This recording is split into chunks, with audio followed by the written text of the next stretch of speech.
in that event in terms of the work of Jesus, the work of Christ. What do you see there? Okay, he wanted to glorify his Father, and Jesus said of himself many things in John's Gospel which serve to present a number of themes in John's Gospel. And what did he say about himself that is really brought out in this chapter? He said, I am the resurrection and the life. So he's proving that he has the power of the resurrection, and that through our faith in him, we too, if we believe, will never die spiritually. We can experience and will experience, barring the Lord's return, a physical death, but there is the promise of the resurrection. And that's something that's very, very important for a child of God to believe, isn't it? It's something that we need to embrace. We need to think about it. We need to think about it every day, because we're all going to face death, and if we don't face death, we're going to face a change or a transformation upon the Lord's return, which is simply the changing of one physical body for a spiritual body that will be fitted for eternity. So this sent a powerful message to the people as Jesus is bringing his ministry to a close. We get into the 12th chapter, and we're about a week away from his death. And as I've noticed before, John's gospel is very different from the others, because you would not expect here at chapter 12 for his life to be almost over. And we have 21 chapters in John's gospel.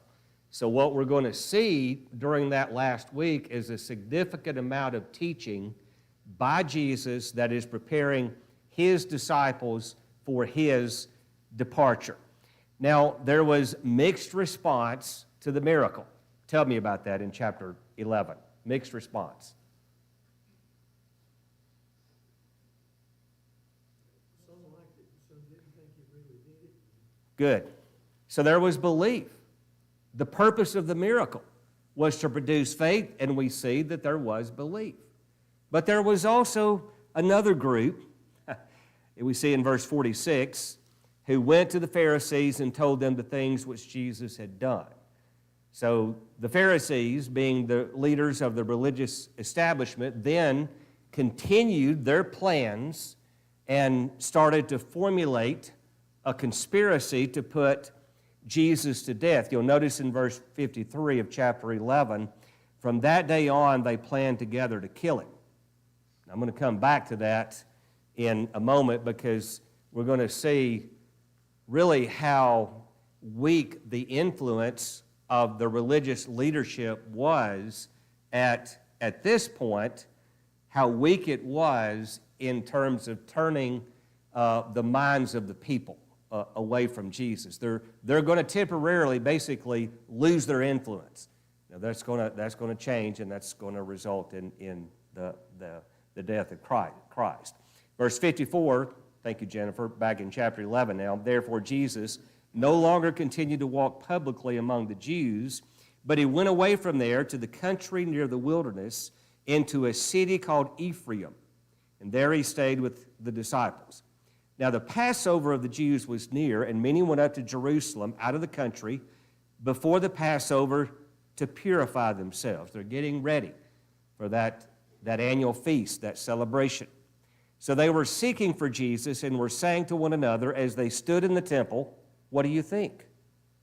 That he will not come to the feast at all? Why would they ask that question? What did the people know?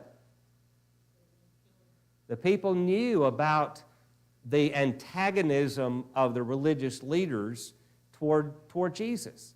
They understood that this was going to be a potential disaster. There was going to be conflict because of the pull, the tug. Now the chief priests and the Pharisees, verse 57, had given orders that if anyone knew where he was to report it so that they might seize him. Now, again, you're going to see when we get into the 12th chapter how little threat people considered that to be once Jesus raised Lazarus from the dead. Jesus raised Lazarus from the dead in chapter 11. Many believed, and we're going to see how powerful that belief was in weakening the influence of those who were set against Jesus and determined to kill him. Chapter 12, verse 1. Jesus, therefore. What's the question we always ask when we see that word? What is the therefore? Okay? So Jesus, therefore, 6 days before the Passover, came to Bethany where Lazarus was. Now, where was Bethany in relation to Jerusalem? What's going to happen in Jerusalem? Jesus is going to die. There's a week ahead, but Jesus is going to die. At this point, we see Jesus not spending the night, not spending a significant amount of time in Jerusalem because his time had not yet come, but the time is about to come. Therefore, 6 days before the Passover, he came to Bethany where Lazarus was, whom Jesus had raised from the dead. Now, who else lived in this home?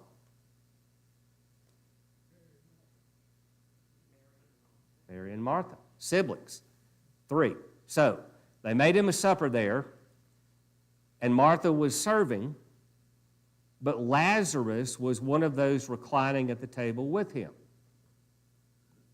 So, Lazarus has been raised from the dead. He's in a body form. So Lazarus has been raised from the dead. If your sibling had died, you loved your sibling, and Jesus raised him from the dead, what would your response be? How would you be feeling if you're Mary and Martha? You're happy. You've got your brother back. He's alive.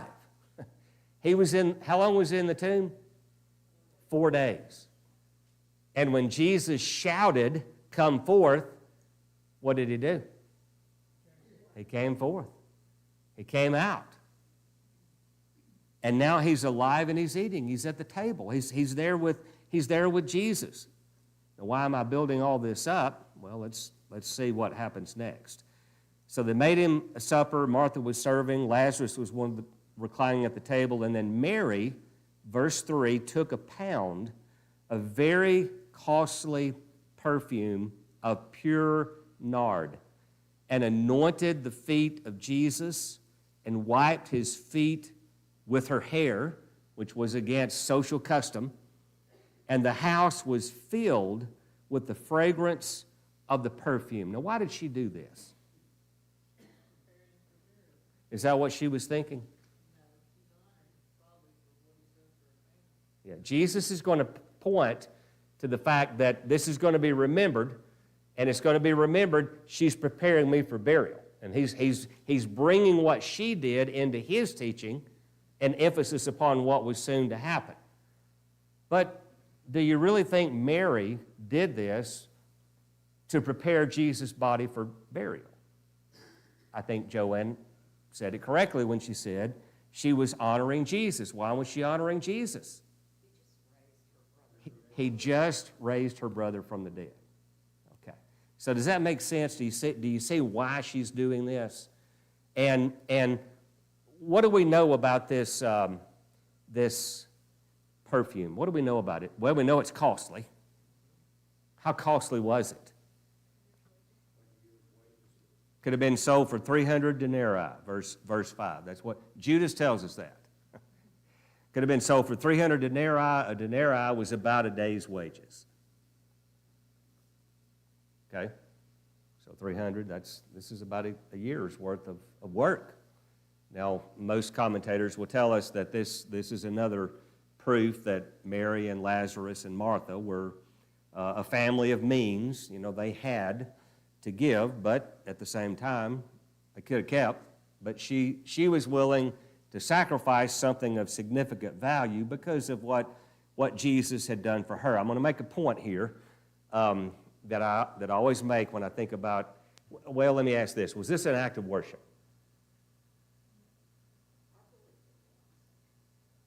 Okay, Anita believes it was. But she wasn't singing without the instrument.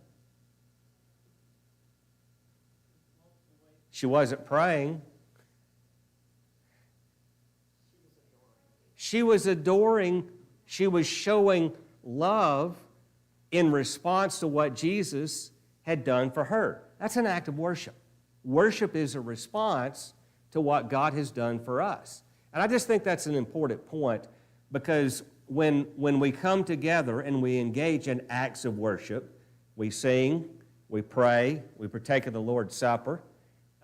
When we engage in these acts of worship, how do we make that worship better?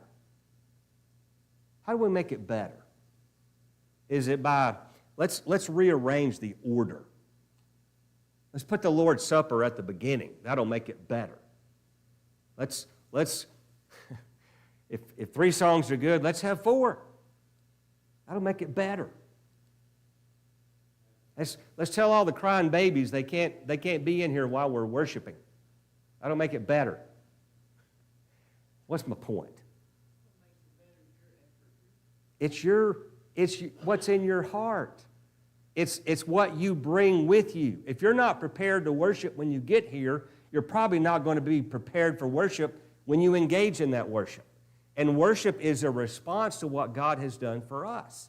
I sing not because I'm checking off the commandment, but I sing because I'm listening to the words, I'm connecting the thoughts with what God has done for me in my life, and I'm responding to those things accordingly. And every one of us have reason to worship, don't we? I mean, God has done so much for us. We've been saved by the sacrifice of His Son. We don't need to go any further than that. And putting that in your heart when you come and keeping it there is going to make worship better. It's going to make worship better. It's not the mechanics. It's not the arrangement. It's not the time. It's what's in the heart. And what was in her heart was pure love for Jesus because of who He was, because of His teaching, because of His miracles, and now it's so close to home what He has done for her family. And then in verse 4, what's the first word of verse 4? But. Is but a good word or a bad word? What? Jennifer. Oh, sorry. Okay, let's all get over our red face.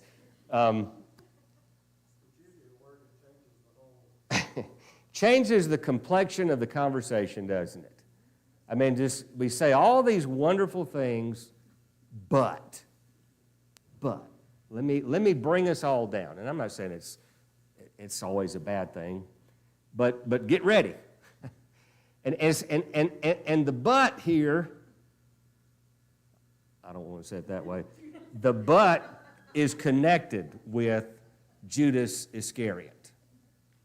But Judas Iscariot, one of His disciples. He wasn't just a disciple, he was a what? It starts with an A.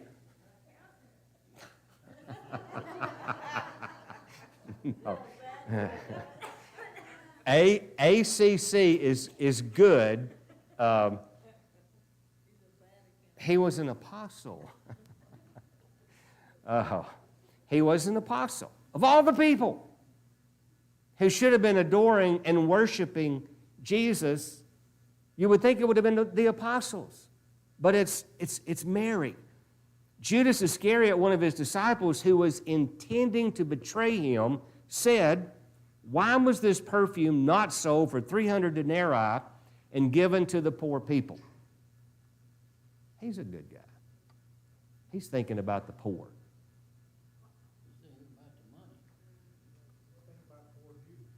He's thinking about poor Judas.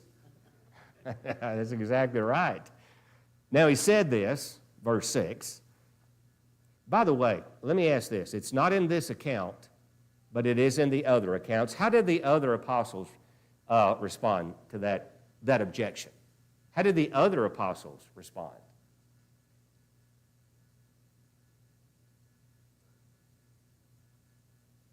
They jumped on the bandwagon. They jumped on the bandwagon with Judas. Yeah. What? This is such waste. Was it waste? I mean, a year's wages. To me, the waste was buying perfume that cost a year's wages. But this was a woman who did this, and you touched on this a moment ago. This was totally unacceptable in that culture and time. What she did, It was awkward. it wasn't just awkward.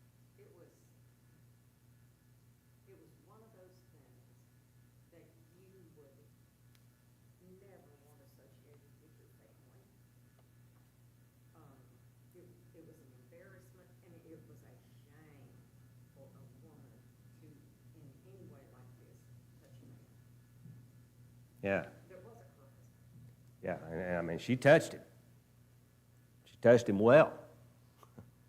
But it was an act of worship. She lost herself, didn't she? She wasn't thinking about custom. She wasn't thinking about what other people would say. She was just thinking about worshiping Jesus. And the cultures too, they use special oils to clean the body when the body passes through, the body dies, and it seems like it's a form too of preparation of announcing that Jesus' death was near. Jesus used it in that way. He certainly did. Okay, so he said this not because he was concerned about the poor, but because he was a thief.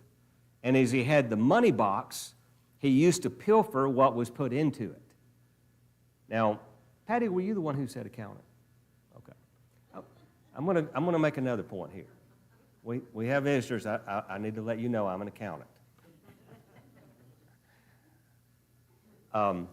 I went to a course one time on identity theft and embezzlement.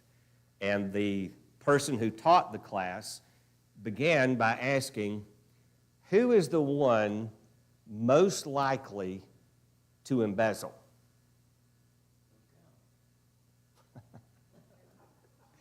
Who is the one most likely to steal?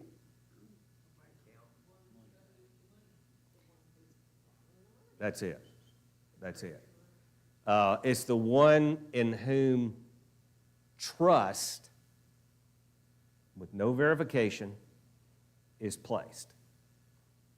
And I have seen this in business settings. When you put someone, no internal controls, no checks and balances, put them in complete control of the money. And why would you do that? You trust them. You trust them completely. This woman keeps our kids. This person is someone that we've known for years. That's the person. That's the person most likely to steal from you. They didn't think this of Judas, did they? Because he was one of them. That is, the other apostles jumped on that same bandwagon, and they didn't expect that Judas was stealing from the money box. But that's why he wanted more money in the money box, is because he had complete control of it and he could steal from it. Now, did anybody know that Judas was stealing from their treasury? Who? Who else? Who else? Judas. Trick question. Yeah, Judas knew he was. Really, Judas and Jesus. They knew that he was taking the money. And it's interesting that Jesus didn't even say anything, did he? I mean, Judas has deeper problems. The money was just a small piece of who Judas was. Therefore, Jesus chose Judas for that reason. he chose all of them. He could chose, but he could see the future. Okay. So seeing the future, he knew that he had to be betrayed by one of his own. Okay. Let her alone, Jesus said. so that she may keep it for the day of my burial. And now this is where Jesus does use her act of devotion to point the minds of those present to what was about to happen. He's around a week away from his burial, his death. For you always have the poor with you, but you do.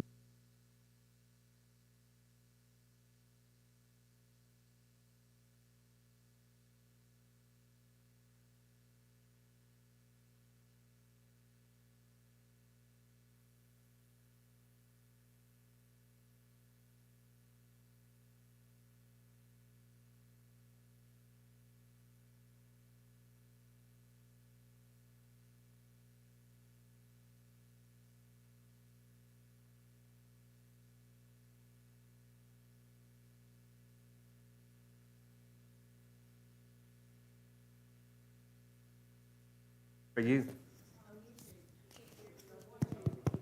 You too. I'm just going to use the other one. It's not my job. Jack says double. It is double. Jack knows.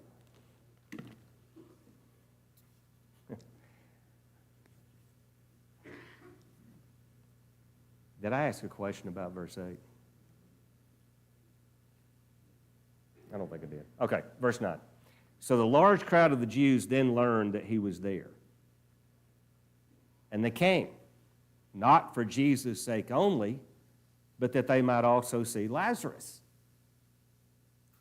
Why did they come to see Lazarus? Who wouldn't want to see a man who had been dead and had been raised from the dead? And people are drawn to such a thing, aren't they? What was the greater thing to see here, Jesus or Lazarus? They did come for Jesus, but not for Jesus' sake only. But the chief priest planned to put Lazarus to death also, because on account of him, many of the Jews were going away and were believing in Jesus. So there was faith produced by the miracle, and that was the purpose of the miracle. It brought glory to God, and it produced faith in the minds of those who either saw the miracle or heard of the miracle. Any comments through verse 11?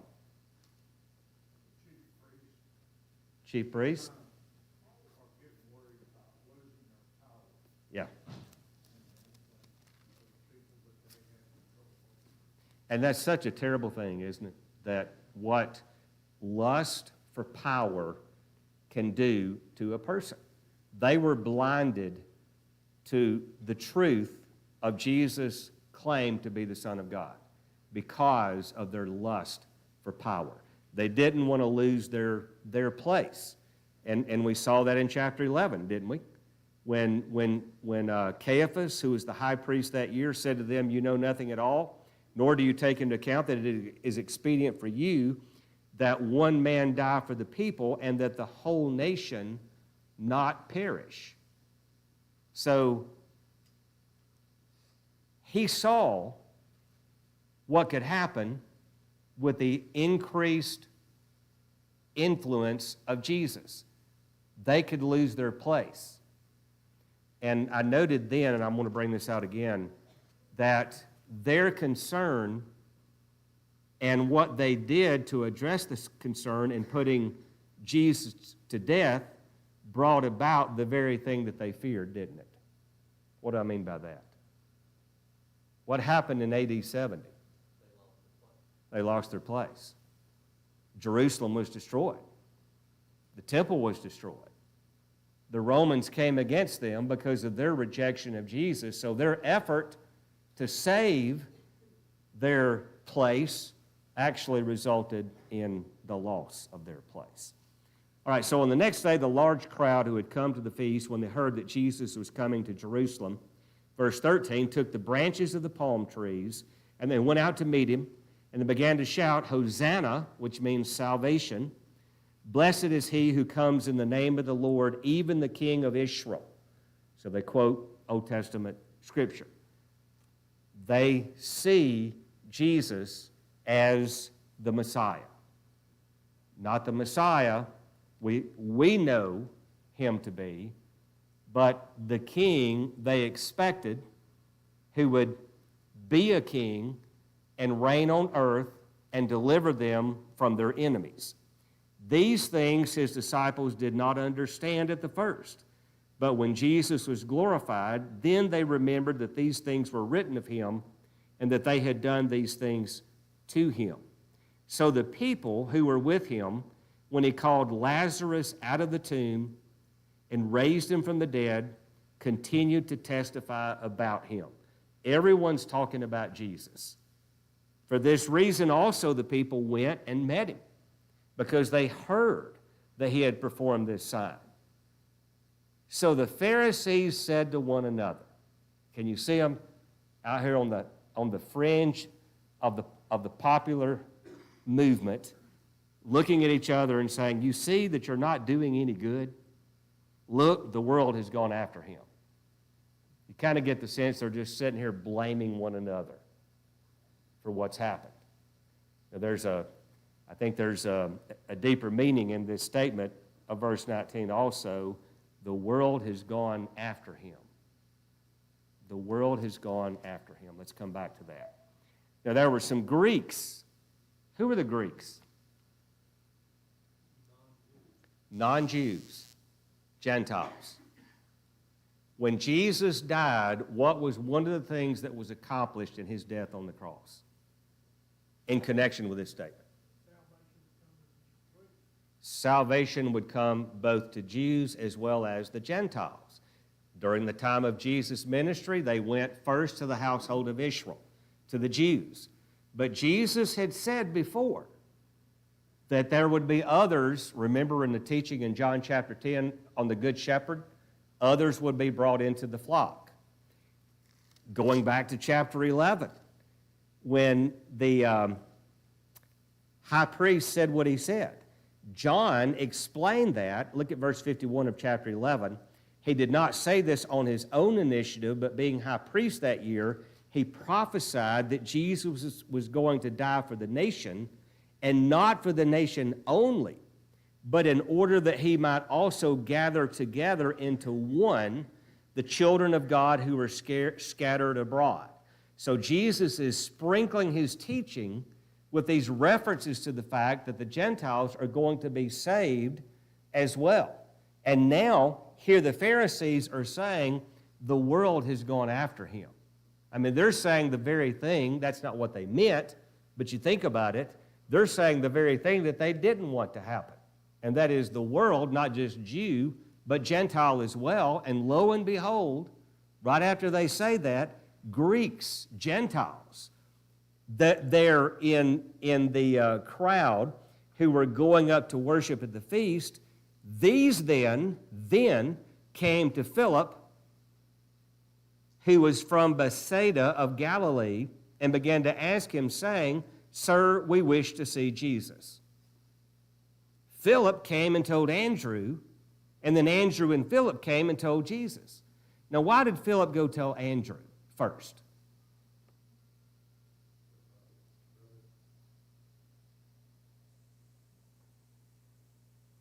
Why? Are they brothers? Peter and Andrew were brothers. They were from the same village. But why not just go tell Jesus? Now, who is asking, Sir, we wish to see Jesus? I had to think about this. These are Gentiles. These are Gentiles. Jesus himself had sent them out on the limited commission and told them to go to the house of Israel, to Jews only. And now these are God-fearing Gentiles. They're there to worship. These are those who had embraced the Jewish religion, Judaism. They worship the God of the Jews. But there's still this concern. There's still this hesitation. And I think that's why they're getting together and talking about this first. But then they come to Jesus. And Jesus answered them, saying, now think about what Jesus says here. We would see Jesus. We want to see Jesus. He didn't say, okay, Here I am. What do you want to know? Look at me. No, Jesus said, the hour has come. What have we seen time and time again whenever there is something happens that could have accelerated this end of life? What's the statement we saw time and time again?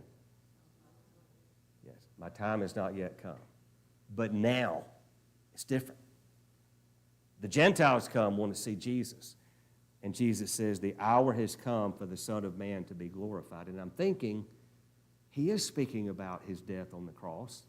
He's speaking about the Prince of Peace, who would bring Jew and Gentile together, who in his death on the cross would bring about an end to the old law and usher in the new, who would establish a kingdom that would last forever. Truly, truly, I say to you, verse 24, unless a grain of wheat falls into the earth and dies, it remains alone. But if it dies, it bears much fruit. We all know what he's talking about. He's talking about his death. And in order for there to be new life, the seed must be planted, a death must take place.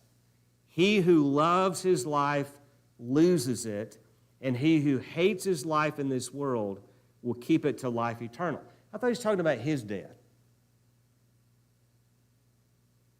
Who is he talking about? He who loves his life loses it.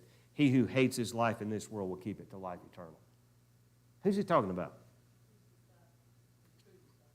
He's talking about his disciples, those who would believe in him. Now, what had the Pharisees, what was their fear? What was their concern? You said it a few minutes ago.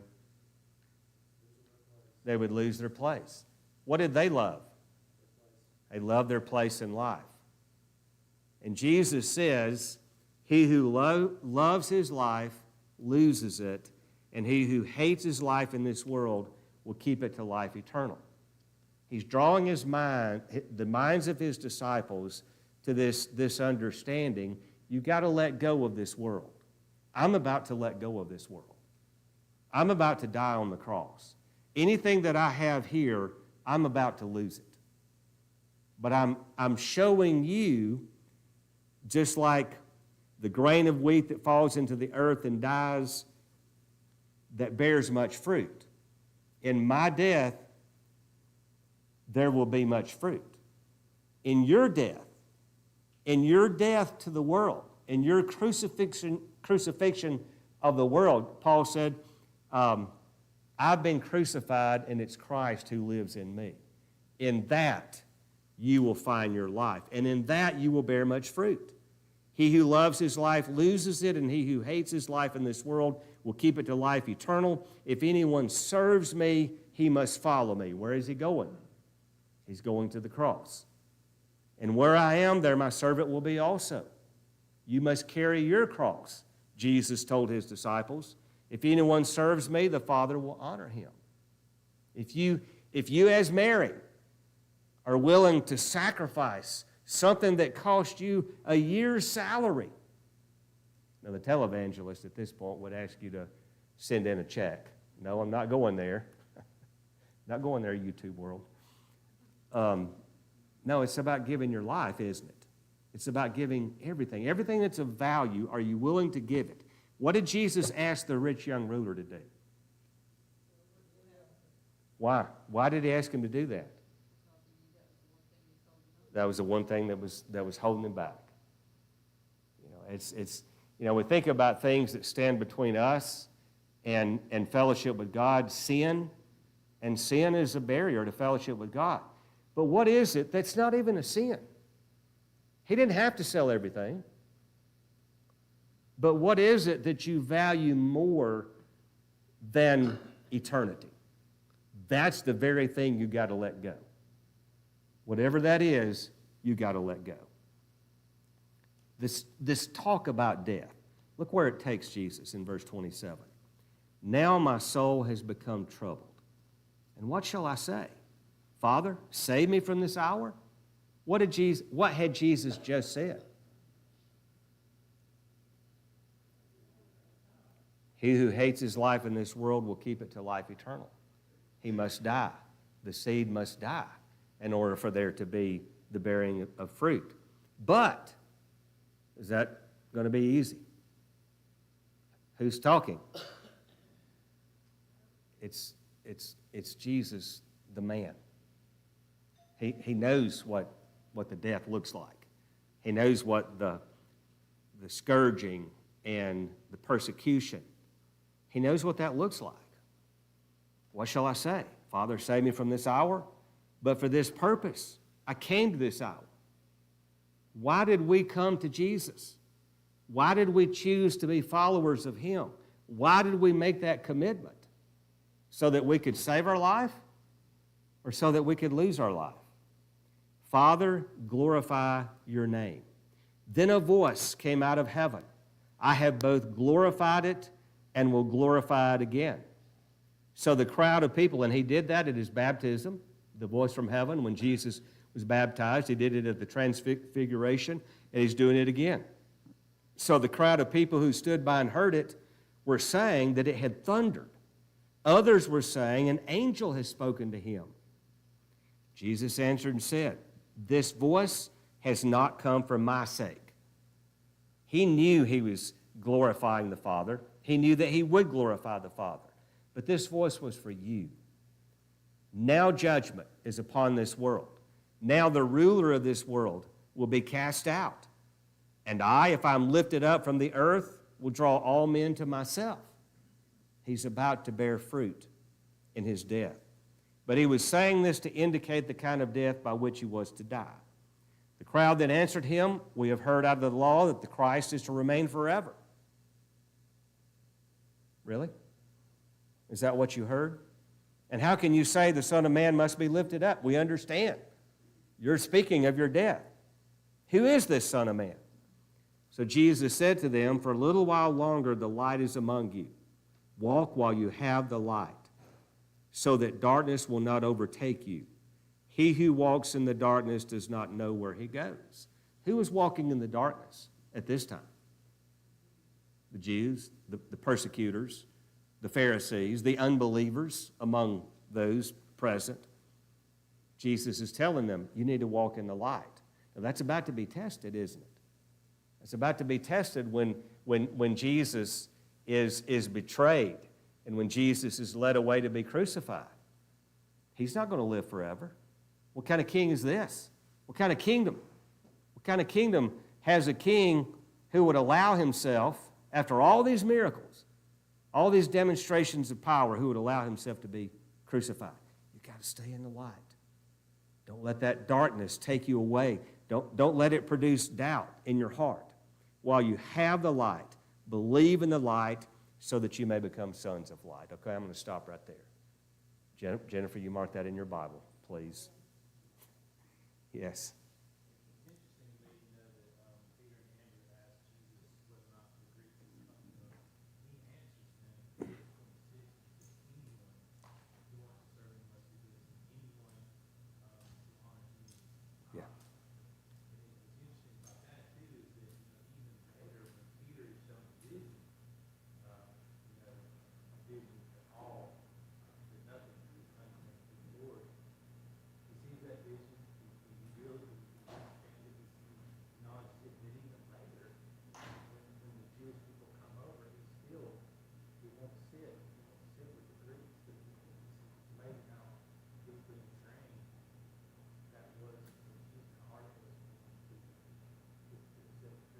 Yeah.